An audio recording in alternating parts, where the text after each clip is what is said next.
Nakita niyo po, hiyang-hiya pa sila ng lagay na yon. Pero hataw na para sa Panginoon. Amen?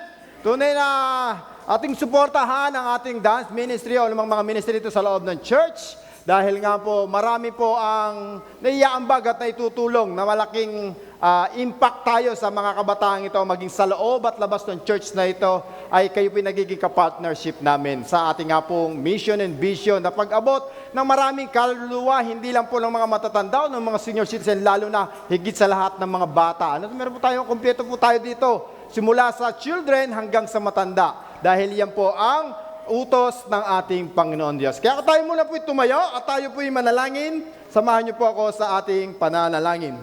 Hi Lord Jesus, we glorify your name, Panginoon. Patuloy Diyos, kami nagpupuri, nagpapasalamat sa oras at araw na ito, O Diyos, na kami yung nga po dinala, O Diyos, sa bulwagang ito upang ikay purihin, sambahin at itaas ang iyong dakilang pangalan sa iyong kabutihan, sa iyong pag-ibig, sa iyong pagmamahal, sa buhay ng bawat isa sa amin na naririto on-site at mga nanonood online. Patuloy, O Lord, na aming nga pong hinihiling na igawad mo ang iyong banal na Espiritu, ang iyong pagpapala at iyong grasya sa bawat isa sa amin na naririto at nanonood online. We acknowledge your Holy Spirit na tunay na ang iyong kapangyarihan at kaluwalhatian ng aming maranasan. Ikaw ang kumilos, ikaw ang mangusap at patuloy kang naming maramdaman sa buhay ng bawat isa sa amin na naririto na naghahangad, O Diyos, na mapunan, na matugunan ang kanilang pangangailangan, physical, emotional, and spiritual. Patuloy, O Lord, ang pagpapala ay dumaloy, Panginoon, patungo sa kanila maging sa nanonood online. Naniniwala kami ang iyong pagpapala ay aming matatanggap sa oras na ito. Sa lahat na naghahangad, nagnanais at nananalangin ng pangungusap mo at pagkilos mo sa buhay ng bawat isa sa amin. Kaya gamitin mo lamang ako bilang iyong instrumento at patuloy naming ibinibigay ang lahat ng papurit parangal sa tanging pangalan ni Jesus. Let your will, in your way, in your wisdom, will be done in this morning. In Jesus' name we pray. Amen and amen. Makakaupo na po kayong lahat at samahan niyo po akong makibukas sa ating tekstong pag-aaralan sa umagang ito. Kung kayo po may Biblia, makibukas po kayo sa akin. May Biblia po ba kayo? Ayan, praise the Lord. At kung wala pa, sabihin niyo lang po. At tayo po ay nagpo-provide ng, salamat po sa aking may bahay. Muna po ako.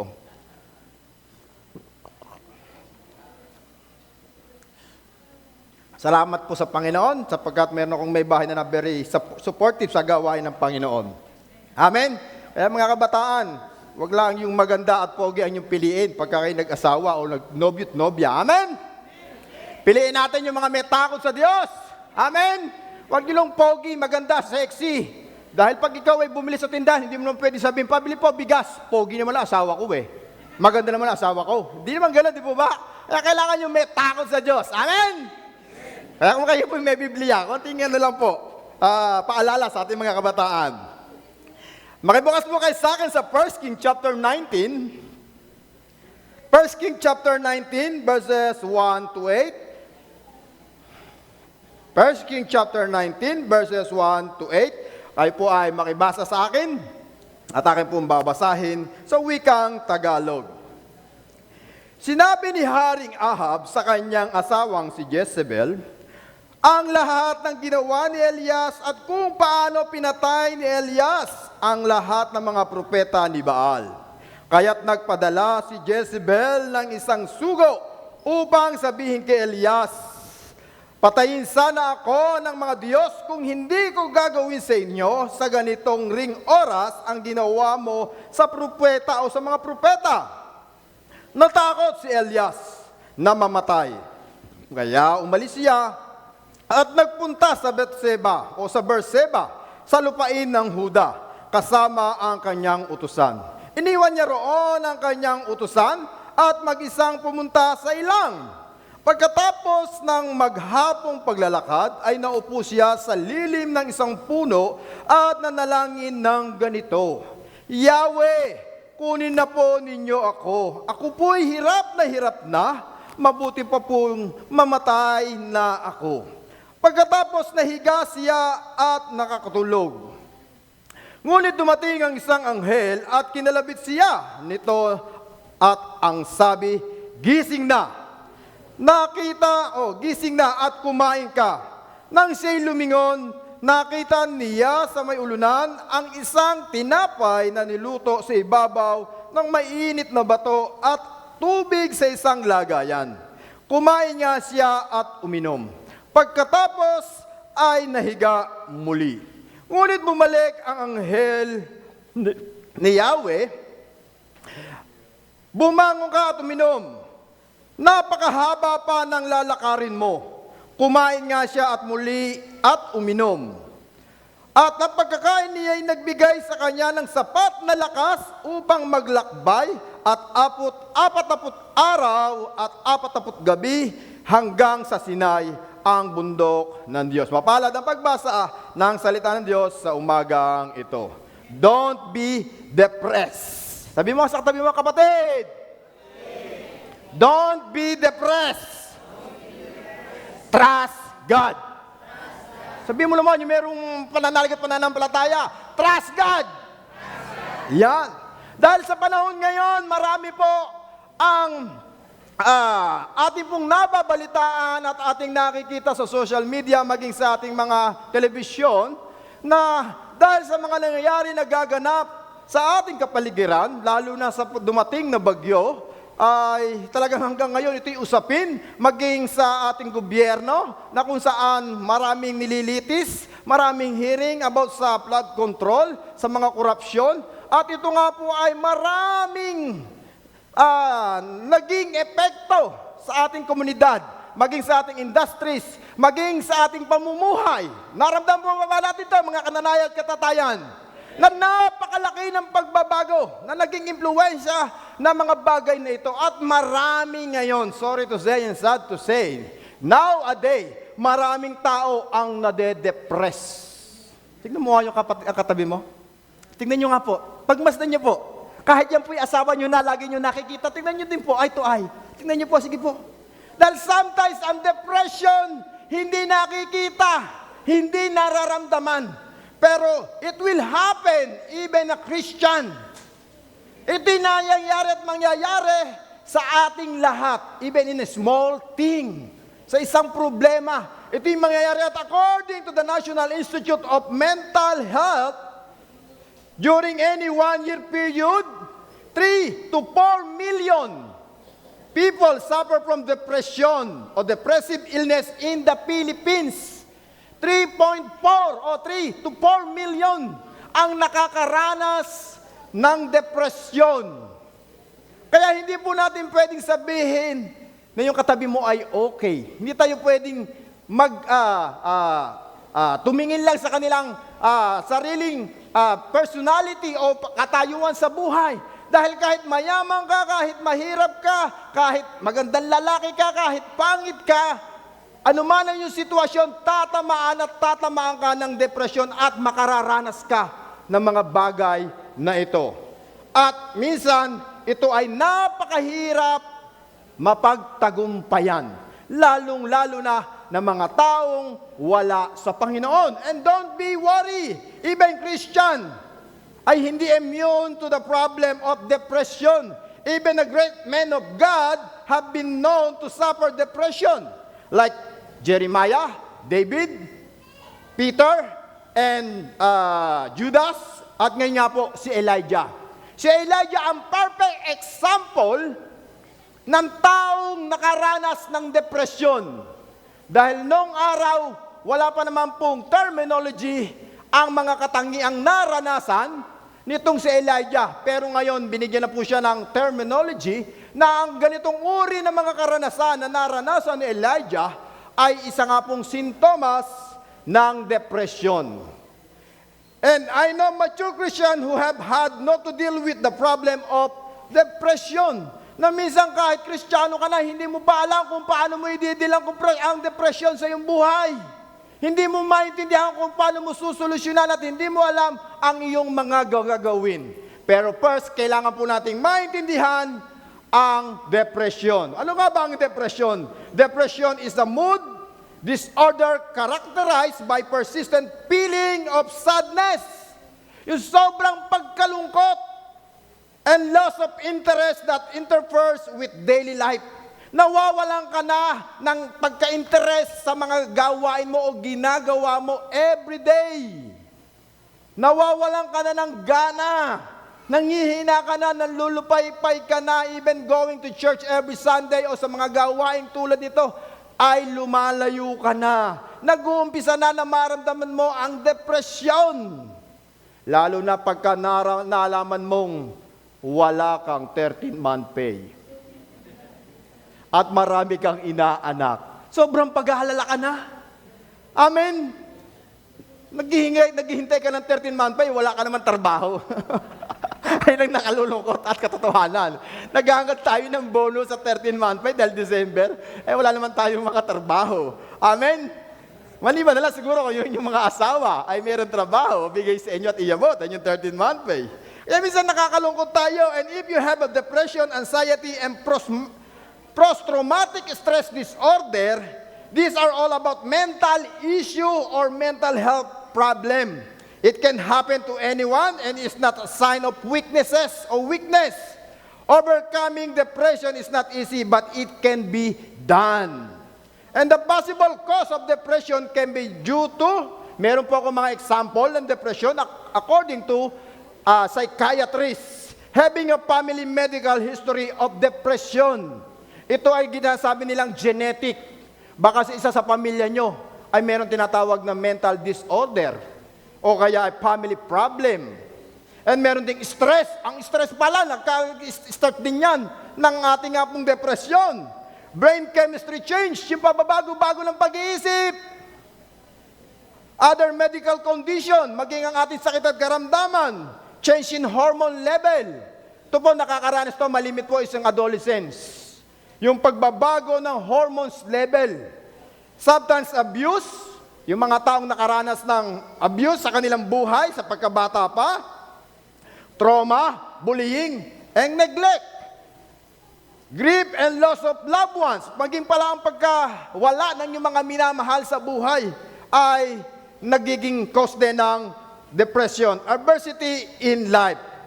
At meron din pa pong emotional and psychological symptoms ang depression. Sometimes persistent sad, anxious, and empty mood. Ayan po, mababasa nyo na po yan dyan. Laging irritability, frustration, and restlessness. Loss of interest or pleasure in the most of all activities, feeling of guilt, worthlessness, and hopelessness. Difficulty concentrating, remembering, or making decision. Meron din pong physical and behavior system o symptoms ang depression. Fatigue and lack of energy. Tignan mo yung katabi mo. Baka nanlulupay-pay na, hinang-hina na. Sabi po dito, fatigue and lack of energy. Even in for a small task. Kaya pala yung ibang kabataan, pag likpitin mo lang, akala mo, pagod na. Ano, mga nanay, tatay, utusan mo lang magsaing, parang bigat na. Nandoon na naman ang sasaingin. Nandoon na naman ang tubig. Sasahurin na lang. Hindi na paparikit ng apoy. Hindi katulad nung araw. Kailangan mo pang manguha ng panggatong. Amen? Para bang sa napakalit na inuutos mo, pagod na ang ating mga kabataan. Say amen sa mga nanay at tatay. Kita nyo na, lalakas ng amen. Change in sleep pattern. Lahat po dito, tama po sa kabataan Sorry sa mga kabataan Kasi iba na po talaga ang kabataan ngayon dulot ng social media o sa ating mga gadget. Change in appetite and weight. Yung mga obese, maaaring sobrang payat naman o sobrang taba. Lahat ng sobra nakakasama. Tama po ba? Naniniwala po ba kayo lahat ng sobra nakakasama? Nakakasama lahat ng sobra. Kaya pagka may sobrang pera ka, pamigay mo. Nakakasama yan. Tama ba? Parang wala na yata nag-amen Lahat ng sobra nakakasama. Amen? At unexplained physical ache, yung hindi mo malaman kung ano yung nararamdaman mo, pain, headache, and digestive problem. Slow thinking, speech or body movement, or agitation. Ito yung mga nararamdaman sa physical behavior ng isa nga pong depressed. At lahat po ng ating nabanggit at nakita at binasa ay naramdaman po niyan ni Elijah. Lahat po ito. Na nakita po natin sa ating binasa na ang depresyon ay maaring tumama ngayon dyan sa katabi mo. Kaya lagi niyo po titignan yung katabi niyo, kakamustahin niyo. Amen? Tuwing every Sunday lang yata tayo nagkikita, kaya dapat kakamustahin niyo din po. Amen? Kailan niyo po siya huling kinamusta? Yung man to man, puso sa puso. Nakausap niyo na po ba sila?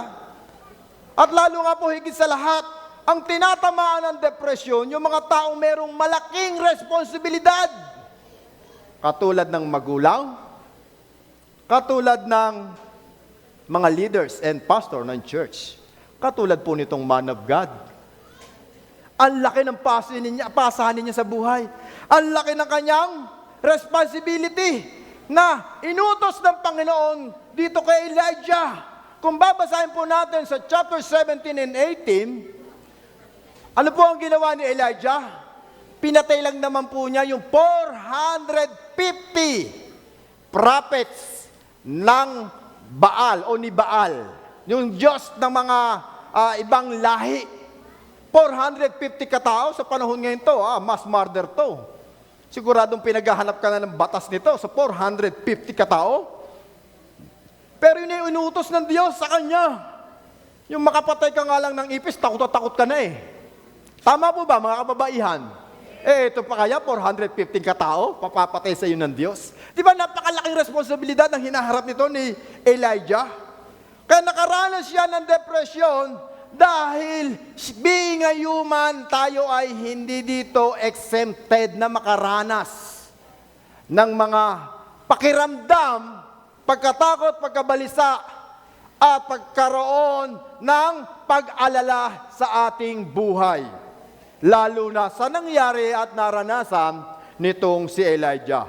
At merong 4 na bagay, 4 factor in depression that Elijah experienced in his life. Sa utos ng ating Panginoon, dito po, ang una pong nakita is pagkakaroon ng fatigue. Over fatigue ni Elijah. Dahil sa chapter 17 to 19, si Elijah ay gumawa ng mga pinagagawa ng ating Diyos. At dito sa verse 5, we can find God's prophet Elijah emotionally and physically exhausted and drained out. Dahil po, sa sobrang pagod ni Elijah, siya po ay nakatulog. Pagod na pagod siya.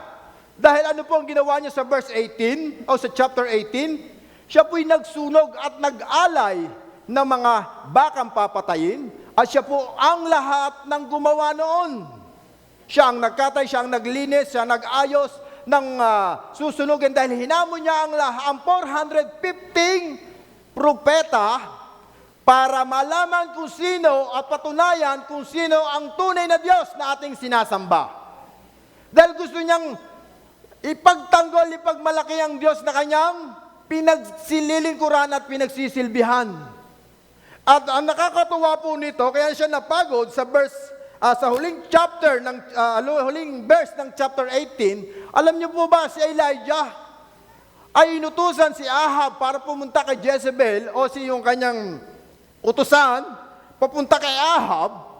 Siya po ay sinamahan ng Santong Espiritu at sa sobrang spirit-filled nitong si Elijah, nalampasan niya pa yung inutusan na si Obadias papunta kay Ahab.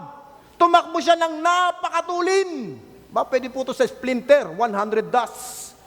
Sino pa mga, ano po dyan, mananakbo. Inunahan niya pa yung inutusan niya. Pamamagitan lang ng kanyang 2 paa, siya tumakbo ng napakatulin. Kaya sigurado na pagod si Elijah. Sa sobrang pagkapagod niya, siya'y nakatulog. Katulad ng katabi mo ngayon. Tingnan mo nga, kaumpisa pa lang natin, tulog na. Amen? Wala pang ginagawa, tulog na. Pero wag po kayong mag-alala kung sila man po yung nakakatulog. At least nakakarana sila dito ng kapayapaan. Payapang-payapa silang nakakatulog kasi air condition po sa loob ng church. Amen? Naramdaman po ba natin? Dito makikita natin yung pagkapagod niya. At gayon din po ang nararanasan ng bawat magulang, bawat estudyante, at bawat isa sa atin. May kanya-kanya tayong capability, skilled and talent. Kung paano natin gagampanan, gagawin ang mga tasks na inata sa atin ng mga leaders, teachers, at ating mga boss sa trabaho, maging kung tayo mismo ang nag-ooperate ng ating business. At minsan, ang nakalulungkot po sa atin, workaholic po tayo. Sobra na tayo kung magtrabaho. Bakit po? To provide the needs of our family. Kaya lahat ng part-time ating tatrabahuhin, lahat ng pagkakakitaan ating papasukan. Pero hindi ito ang nais ng Diyos. Dahil ang Panginoon nagbigay ng example, 7 araw siya ay nagpahinga. Kaya kinakailangan at least one day in a week tayo po'y nagpapahinga. Kung baliktad naman, 7 days ka lang mamahinga, 1 araw ka nagtatrabaho, baliktarin mo naman. Magpahinga ka naman sa kakapapahinga. Wala ka naman yatang ginagawa sa tahanan, magtrabaho ka naman. Dahil tayong lahat malimit, dahil sa gusto nating mapunan, makutugunan ang pangangailangan ng ating pamilya, sinasaalang-alang natin ang ating kalusugan. Tama-tama. Ang gabi ginagawang araw, ang araw ginagawang gabi. Sobra-sobra ang pagtatrabaho, sobra-sobra ang gawaing bahay, lahat sobra. Kaya ang iyong katawan nanghihinat ng lulupaypay sa sobrang abusado natin sa ating pangangatawan. Hindi porkit wala kang nararamdaman, akala mo wala kang sakit. Hindi porkit hindi mo nakikita na ikaw'y nasa banig ng karamdaman, ikaw ay okay. Sometimes physically drained ka na. Burnout ka na, lalo na kung ikaw ay pastor. Na mayroong magpapapray sa iyo, may hihingi ng tulong, papasyalan mo, full-time ka sa ministry. Talaga pong nangyayari at nararanasan po yan ng mga leaders na humahayo at magandang lilingkod sa Panginoon. Say amen sa mga leaders. Lahat po yan, ginagawa natin, pero wag naman po sanang maging abusado tayo sa ating katawan. Kung nakakaramdam minsan ng konting pagkapagod, magpahinga, mag-relax, mag-enjoy. Yung iyong perang pinagkakitaan, i-enjoy mo, amen? Pinagpala ka na ng Diyos, pero kung saan mo pa pinaglalaan, although kailangan talaga ito ng matrikula, panggasto sa bahay, pambayad ng bills, magtira ka naman para sa sarili mo, kapatid. Lalo ngayon, magpapasko, pinaglalaanan mo na ang iyong mga aginaldo, pero sa sarili mo, may pamasko ka na ba? Sabi ng misis ko, buti pa yung mga anak ko, nabili ko na, ako wala pa. So wala naman pong masama kung yun ang nakakapagbigay sa iyo ng kagalakan at kasiyahan. Pero kailangan mong alagaan ang iyong sarili. Amen? Huwag po sobra-sobra ang pagkapagod. Kailangan nare-rest and relax ka paminsan-minsan. Dahil darating ang araw, pagod na ang iyong katawan. Sisingiling ka sa mga bagay na iyong inutang. Umutang ka ng kapahingahan, babayaran mo ngayon. Ang iyong kinita, pag ikay nagpa-check up at bumili ng mga gamot, medisina, kulang pa sa iyong kinita. Say amen sa nakaranas. For how many years tayo nagtrabaho sa ating pabrikang pinagtrabahuhan? And now, ngayon, sinisingil na tayo ng sobra nating kasipagan. Nakalulungkot at nakakatakot, napakarami pong tao ang may cancer. May mga sakit at karamdaman na minsan hindi na malunasan. Kaya sabi ng iba, hayaan mo na, mamatay na lang ako. Pero hindi naman ito ang kalooban ng ating Panginoon. Sana kahit pa minsan-minsan mag-enjoy at mag-relax kayo. Amen? Kailangan magkaroon kayo ng quiet time para makapag muni-muni sa iyong sarili. Kailan ka huling tumingin sa salamin?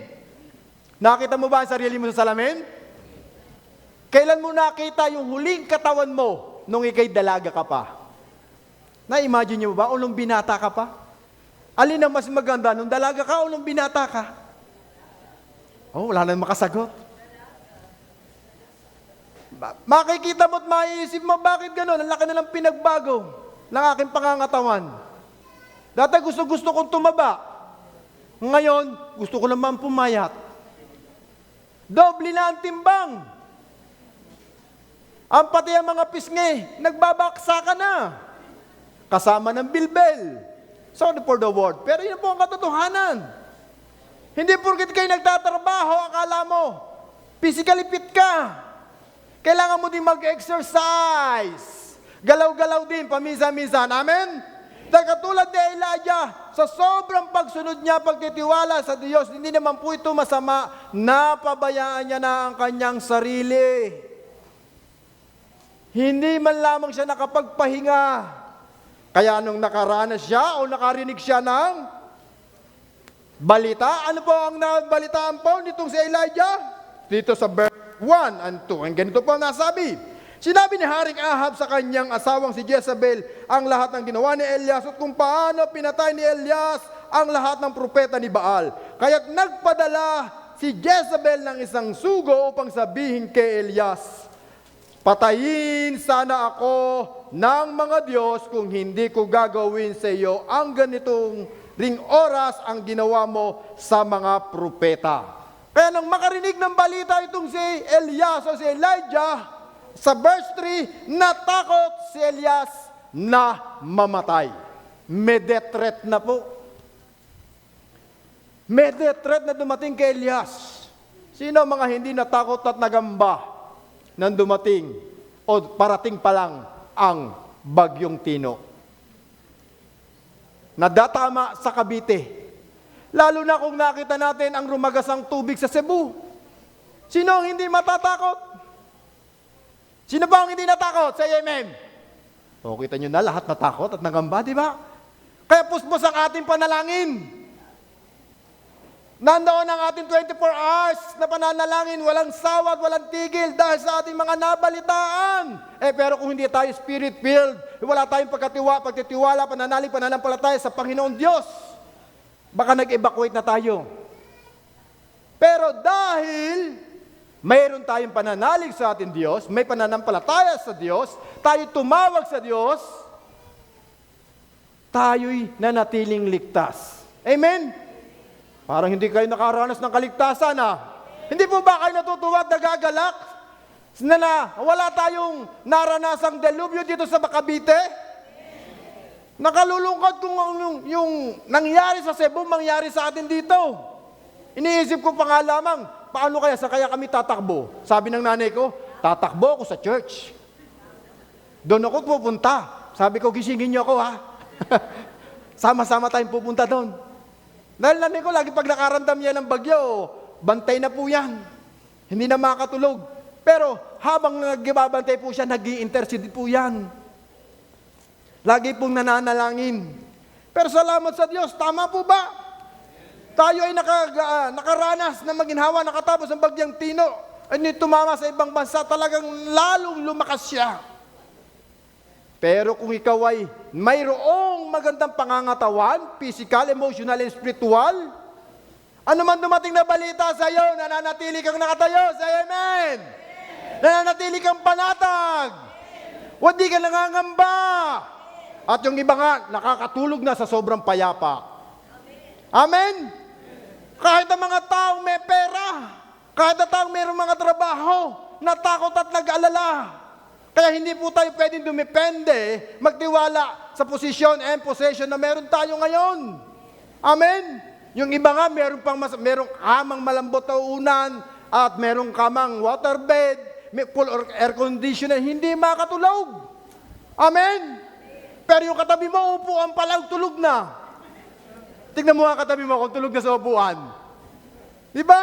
Ganyan ang kapayapaan ng Diyos na ating nararanasan. Amen? Kaya paminsan-minsan, magpahinga po tayo. Lalo na kung ikaw ay napapagod na. Sino ang hindi nakaranas ng pagod? Sometimes nakakapagod ang paggawa ng masama, pagchichismis. Nakakapagod din po yan. Alak, bisyo, nakakapagod din po yan. Lahat po ng ginagawa natin nakakapagod pagka sumosobra na. Amen? Kaya magpahinga. Sabi mo sa katabi mo, kapatid, take a rest for a while. Amen? At ang pangalawa, pagkatakot or fear. God, Prophet Elijah, emotionally and physically exhausted and drained. Mali may binasa. He was afraid and arose and ran for his life. Elijah experienced depression when he was emotional depleted. Fear is almost always factor in depression. Fear of what other will think or do, fear or loneliness, fear of not getting a job, fear of not finishing the school, fear of out of marriage not going right, fear with grow old, fear to be alone, fear of rejection, fear in the obligation. Mayroon tayong iba't ibang uri ng kinakatakutan. Amen? Meron po tayong kinakatakutan sa ating buhay. Lalo na mga lalaki. Number 1 kinakatakutan, ang asawang babae. Tama po ba mga lalaki? Oo, ang lakas ng amen. Kahit po ganyan niya, takot din po kami sa aming mga asawang babae. Pero yung mga babae yan, ang tapang-tapang. Laging inaaway ang mga lalaki. Pero takot naman sa ipis. Hindi takot sa asap, pero takot sa ipis. Lalo na pagka dinapuan, tumitili pa. Takot na takot. Bawat sa atin merong kinakatakutan. Katulad ni Elijah, natakot siya dahil siya'y papapatayin. Marami sa atin ang natatakot sa ating buhay, sa ating future. Ang iba natatakot na hindi makapagtapos ng pag-aaral, hindi makapag-asawa dahil 30 years, 40 years old na, hindi pa nag-aasawa. At nagsabi, pag hindi pa ako nagkaroon ng nobya next year, ipaparapol ko na ang sarili ko. Dahil wala pang asawa, natatakot mag-isa sa buhay. Wala pang bahay, takot na mangupahan, takot na mawalan na ang trabaho, takot na hindi na magising bukas. Yung iba nga ngayon pa lang natatakot na walang makain mamayang tanghalian. Iniisip na yung sinaing iniwanan sa bahay. Maraming mga bagay o faktor na nagbibigay sa atin ng pagkatakot. At ito ang number 1 reason kung bakit tayo nakakaranas ng depresyon. Sobrang pagkatakot. Natatakot tayo na mawala ang mga bagay na nasa atin. Pero kung ating iisipin, lahat tayo dumaan sa mundong ito o dumating sa mundong ito na wala naman ang lahat ng ating tinatangkilik ngayon. Bakit tayo matatakot? Kung mawala ang perang nasa kamay mo ngayon, napunta lang naman yan sa kabilang kamay. Tama po ba? Meron po bang nawala? Wala. Maring nawalan ka pa samantala pero pumunta sa ibang kamay. Pero hindi nawala. Amen? Nawalan ka man ng minamahal sa buhay, sa mundong ito, nawala siya panandalian pero makakasama mo naman siya sa kabilang buhay. Ang nakalulungkot lang kung siya'y sumakabilang bahay. Sila'y magkasamang masaya, kayo ay hindi. Kaya natatakot tayo ngayon na pagsabihan, makarinig ng chismis. Marami tayong kinakatakutan na nagiging sanhi sa depresyon. Atin pong iniisa-isa ang mga naranasan nitong si Elijah. Amen po ba? Kung bakit naranasan niya ang depresyon. Pero kung inyo pong babasahin at iintindihin, sabi niya po dito sa verse 3 ay ganito, natakot si Elijah na mamatay, kaya umalis siya at nagpunta sa Bethsheba sa lupain ng Huda kasama ang kanyang utusan. Tumakbo, he ran for his life. He was afraid na siya'y patayin ni Jezebel. Pero tingnan niyo po ito, ang ating babasahin sa verse 4. Nang siya'y nananalangin na nasa ilalim ng puno, sabi niya ay ganito, Yahweh, kunin na po ninyo ako. Ako po'y hirap na. Mabuti pa pong mamatay na ako. See? Takot siyang mamatay pero magpapakamatay. May mga tao po talagang ganito.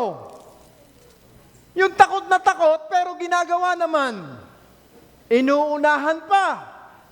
Nagkamali lang sa trabaho, nagkaroon ng failure, gusto mag-resign na kagad.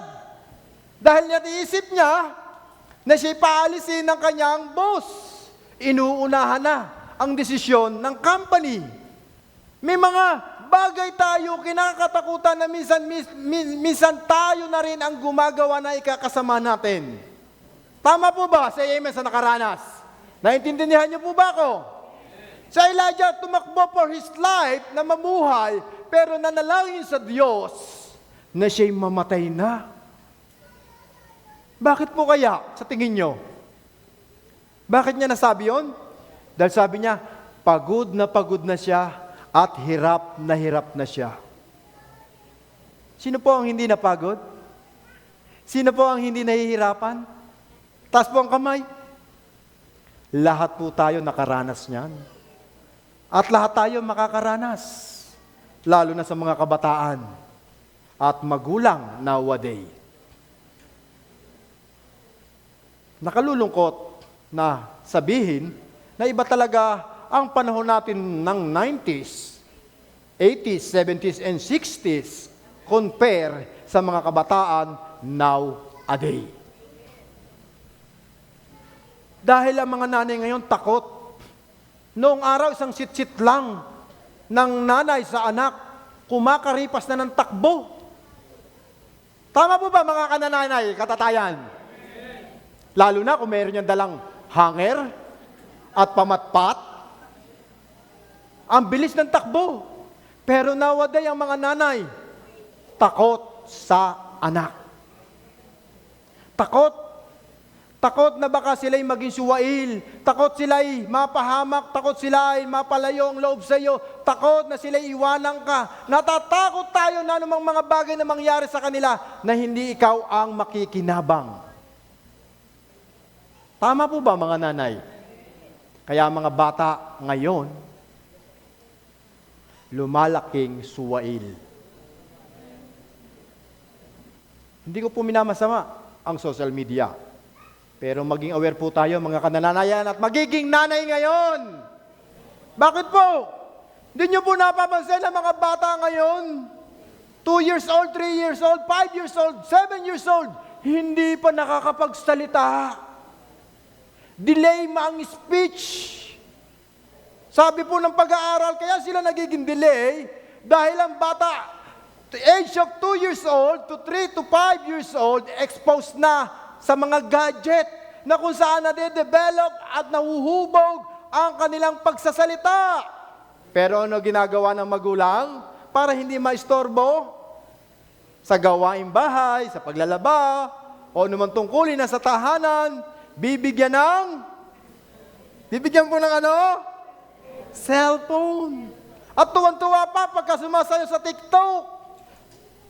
Lalo po ngayon yung nausong kanta ng TikTok. Maging aware po tayo. Ano po yung nausong ngayong kanta? Yung kantang ano po ba yun? Yung mga nagtitiktok po, na gano'n habang nagtitiktok. Sabi po ng isang vlogger, ito itinranslate niya sa wikang Tagalog. Ito pala hindi magandang awitin. Dahil ang awiting ito ay ang kabataan ay naghahamon ng sexual. Ito ay tumutukol sa sexual. Ang awiting ito. Dinaig pa si Britney Spears. Naawitin niya noon. Na Baby One More Chance po ba yun? Ni Britney Spears? Ngayon po, lantaran na, hindi ko alam kung bakit napapayagan po ito na mai-release. Pero ang laki ng impluwensya po sa kabataan. Kaya tuloy ang mga kabataan ngayon, lumalaking mahina ang loob. Hindi naman po masama ang mayroon ng pagkatakot. Pero yung banal na pagkatakot sa Diyos, banal na pagkatakot sa magulang, kinakailangan po yan ng mga kabataan. Mga bata po ngayon, hindi na natatakot sa magulang. Kaya po maraming kabataan ngayon ang nagpapatiwakal pag nakaranas ng pagkangamba, pagkabaksak sa kanilang buhay. Hindi na siguro lingid sa inyo ang nangyari ng isang sikat na celebrities, influencer. Dahil sa problema na kanyang naranasan sa kritisismo, sa bashers and haters, hindi niya kinayang tinanggap. Ano po ang ginawa niya? Binawian niya na, siya'y nagpakamatay na. Dahil yung ating mga anak, hindi na sana, hindi natuto na masaktan at mabigaw sa buhay. Say amen. Amen. Dahil ang mga nanay, hindi tinuruan silang mabigo, ma-reject, at masaktan. Ito po yung pangatlo, failure, pagkabigo o pagkabaksak. Dapat ito tinuturo din ng ating mga magulang sa ating mga anak, na paminsan-minsan paranas nyo sa kanila sila mabigo at masaktan. Amen? Si Elijah nakaranas ng failure dahil sabi niya sa kanyang sarili, sa verse 4, he said, I'm not better than my father. He saw himself as no more successful in stopping Israel idolatry than were the prophets before him. He typically began thinking, I'm useless, I am incompetent, I am failure, I am insufficient, I am lacking, I am not good enough, frustrated, and could take life anymore. Itong sanhi ng depresyon na naranasan ni Elijah. Failure, pagkabaksak o pagkabigo. Akala niya hindi siya magaling. Dahil sa social media ngayon, pag hindi ka marunong, pag hindi ka magaling, marami kang bashers. Marami kang haters. At minsan, topic ka pa, trending ka na. Lalo na sa maling impormasyon na ginawa ng mga influencer and creator o content creator. Hindi ko po alam kung totoo nga po yun. Yung isang artista o vlogger na sinabing namatay sa bugbog dahil sa boyfriend. Biruin niyo po yung boyfriend, ano nangyari? Nagpakamatay din po. Bakit? Dahil maraming bumabatikos sa kanyang ginawa na hindi naman daw niya ginawa. At meron pong medical proof na hindi namatay ang kanyang girlfriend sa pambubugbog. Pero ang lalaking ito, hindi niya kinayang tanggapin ang sinasabi ng netizen.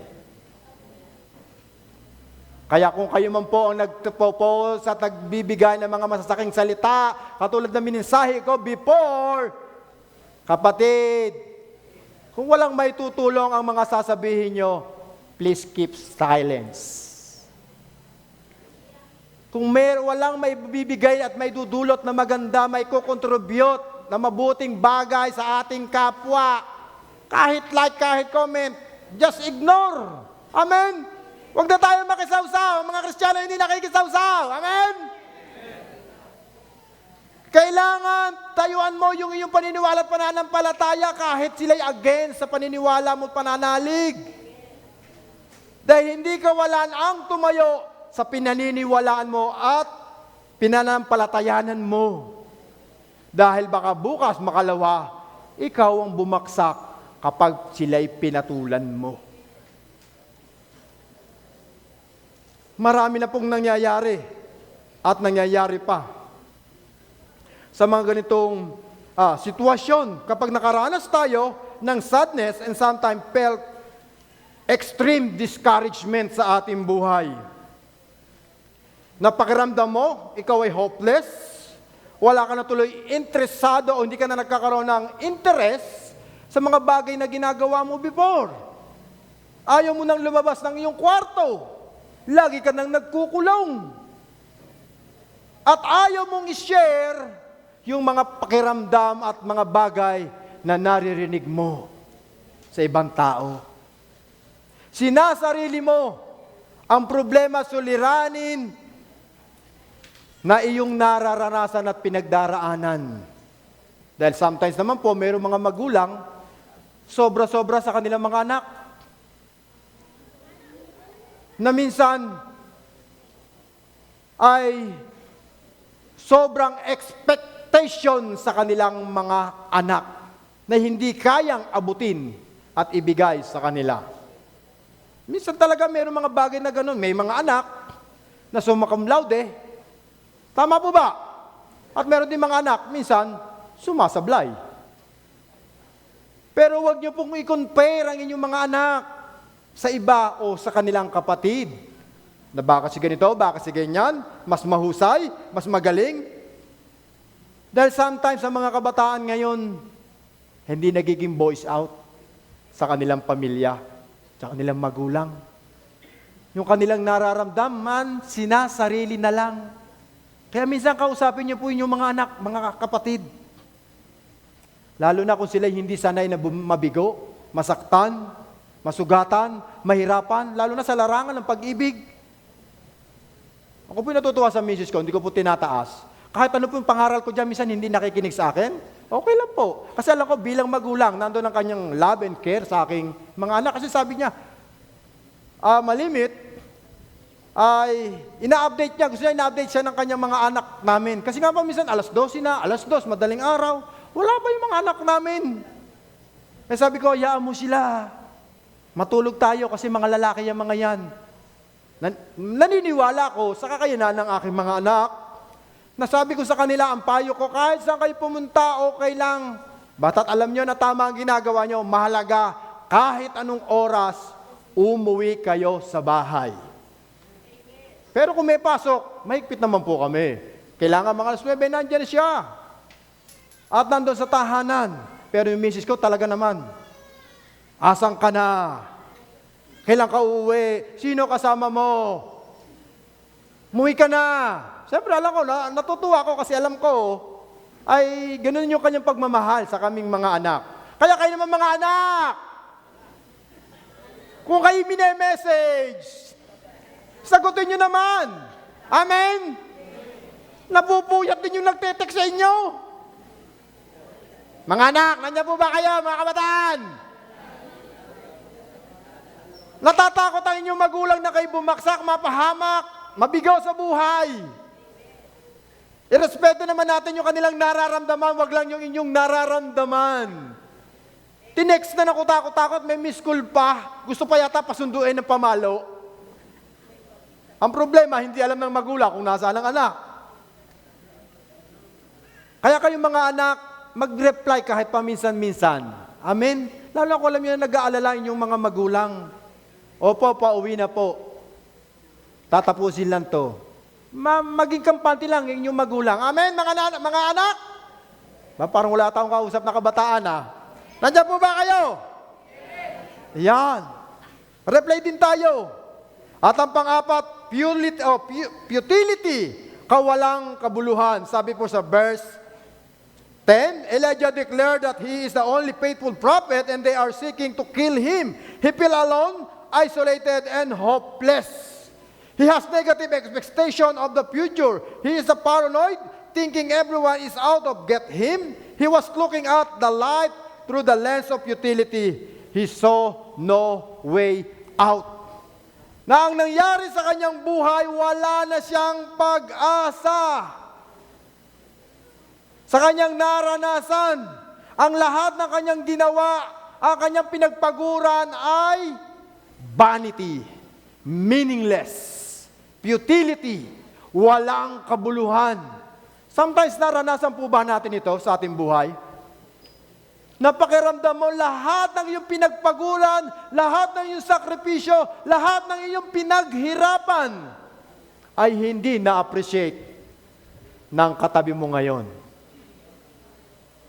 o ng kasama mo sa bahay o ng mga taong nakapaligid sa iyo o mga taong pinagsisilbihan mo at pinaglilingkuran mo at pinaglalaanan mo ng lahat ng iyong pagsusumikap sa buhay. Na parang ang tingin mo at pakiramdam mo, wala kang silbi. Wala kang halaga. Wala kang saysay dahil wala silang pakialam sa iyo. Sorry to say and sad to say. Kaya nga po nakakatuwa ang sinagot ng isang Miss Universe na nanalo last Friday. Ang tanong sa Miss Universe, the final question is ganito: if you win to the title Miss Universe tonight, how will you use this platform to empower young girls?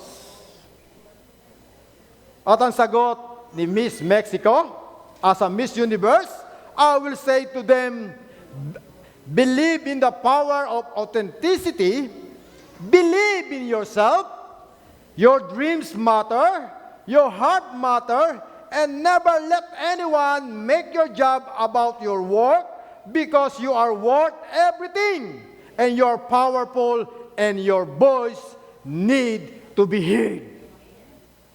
Na sometimes pag nararamdaman mo na wala kang kabuluhan, magsalita ka.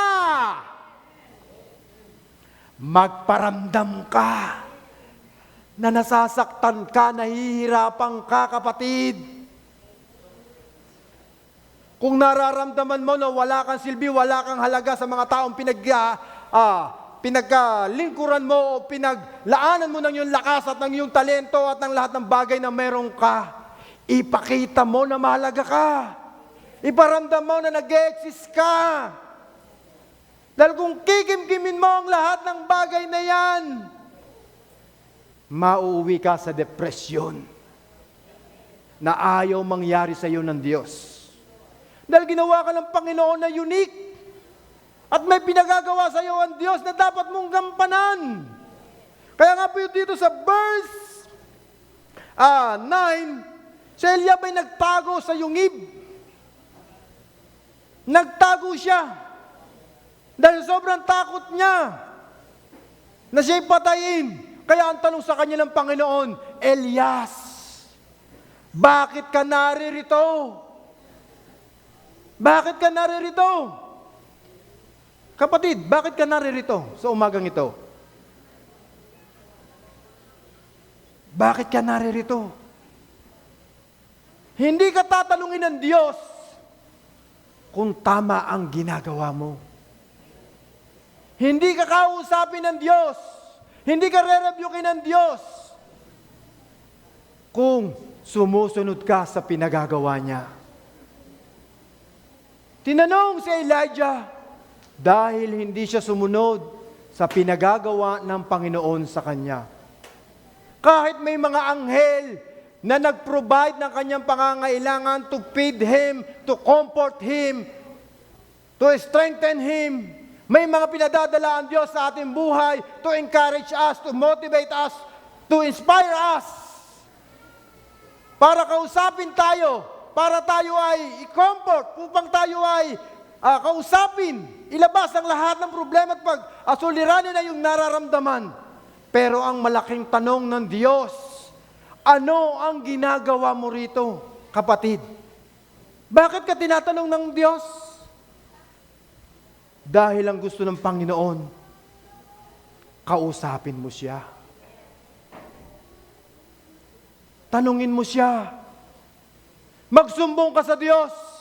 That sometimes angel and people around you is not enough to comfort you, to feed you, to inspire you, to motivate you. Dahil minsan hindi nami-meet ang inyong pangangailangan, pero kayang-kaya ng Diyos na abutin ka, kapatid. Hindi mo matutugunan at hindi mo masasagutan ang mga suliranin at problema sa iyong buhay kung mananatili ka sa iyong kinatatayuan. Kaya ang sabi ng salita ng Diyos, nang lumindol, nang kumidlat, nang umapoy, hindi niya naramdaman ang presensya ng Diyos. Bakit? Dahil nagtatago si Elijah sa kanyang nararamdaman deep inside. Sinosaulo niya ang problema suliranin sa kanyang buhay. Na ayaw niya makihalubilo sa ibang tao, ayaw niya makipag-usap, ayaw niya magsumbong kahit kanino man. Kahit nararamdaman niya, nag-iisa lang siya sa mundo at lahat ay kaaway niya. Kaya ang sabi ng Panginoon na Elijah, ano ang ginagawa mo rito? Dahil ang nais ng Diyos, magsumbong ka sa Kanya at mangusap ka sa Kanya. Kaya nang lumabas ng yungib si Elijah, alam niyo po ang nangyari? Nadinig ni Elijah ang boses ng Diyos. Nadinig ni Elijah. Dahil sometimes sa buhay po natin, pag nakatuon lang ang ating pananaw at pag-iisip at ang ating emosyon sa ating sitwasyon, hindi natin maranasan ang Diyos. Hindi natin madinig ang Diyos. Hindi natin makita na siya ay gumagawa ng mabubuting bagay sa ating buhay. Bagkus ang ating nakikita at nararamdaman ang mga pait at sakit na dulot ng ibang tao, dulot ng pagkabagsak, pagkabigo, dulot at impluwensya ng kalamidad o mga bagay na kapaligid sa atin. Doon malimit na katuon ang ating atensyon, pero nangungusap ang Diyos kung pakikinggan natin siya at lalayuan ang mga naranasan, nararamdaman at kalimutan ang nakalipas na nangyari sa ating buhay. Depresyon ay hindi biro. At walang makakapagpagaling, magpapalakas nito sa iyo, kundi sa tulong ng ating Panginoon Diyos. Kaya mahalaga ang pananalig at pananampalataya mo, kapatid. Ang iyong pananatili sa church na ito, ang iyong pananatili sa presensya ng Diyos, ang magbibigay sa atin ng kalakasan upang mapagtagumpayan natin ang kalungkutan, ang pag-aalala, ang pagkatakot, ang pangamba sa maraming bagay sa ating buhay. Kaya sabi po ng teksto natin binasa at pinag-aralan today, don't be depressed. Trust God. Manalig, manampalataya tayo sa kayang gawin ng Diyos sa ating buhay. And God always make a way if since there's no way in our lives. And He always make a new path for you na kaya kanyang i-deliver at ibalik sa dapat mong paglagyan. Kailangan mong alagaan ang iyong sarili. Kailangan mag-connect ka sa ating Panginoon Diyos at kailangan mong makipag-fellowship sa mga taong nasa paligid mo ngayon. You may not be where you want to be right now, but you are still here. You are still standing and you still have opportunity to create a new path.